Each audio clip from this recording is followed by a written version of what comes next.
She was just about to go and bang on Maud's door and surprise her by being ready when she remembered about Enid and set off to the next corridor to call for her. "Enid! Are you up yet?" she called softly through the door. "Oh, hang on a sec," called Enid's voice. "I'm just feeding the monkey."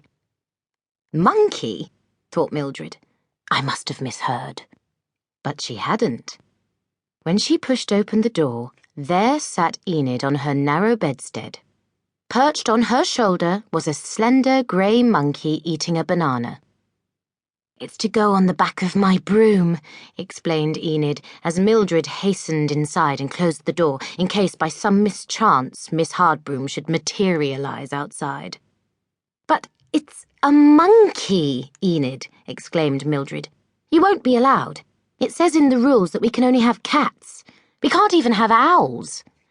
"Oh, it'll be all right," said Enid airily. "No one'll notice when it's all hunched up on the end of my broom." "I wouldn't be too sure," said Mildred darkly. "You don't know Miss Hardbroom yet." "Anyway," continued Enid, as if she hadn't heard Mildred's dire warning, "it's much more fun than a silly old cat. It can hang upside down by its tail and do all sorts of things." "Well," said Mildred doubtfully, "I do hope it'll be all right. Come on, we better go down to assembly or we'll be late, and that would never do when I'm supposed to be looking after you." As the girls filed into the great hall, Mildred caught Maud by the arm and whispered, "Hey, Maud, you'll never guess what Enid has got in her room."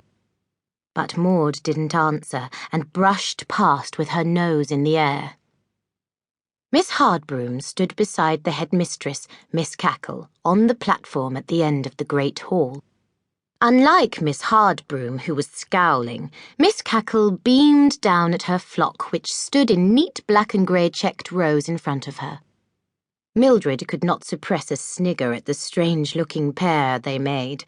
Miss Cackle short and wearing a tight dress of grey satin which made her look very bulgy, and Miss Hardbroom tall and extremely thin, wearing a gown with black vertical stripes which made her look even taller. Miss Hardbroom's piercing gaze swept past like a searchlight, causing Mildred's smile to vanish instantly like the sun behind a cloud. "Welcome back, girls," said Miss Cackle. "You have a term of hard work ahead of you. As well as the usual exams, there will be the school sports day, which I know you all look forward to." At this point, Miss Hardbroom closed her eyes and a look of pain flashed across her face. Mildred also felt a twinge of dread as she remembered the disastrous broomstick display at Halloween the year before.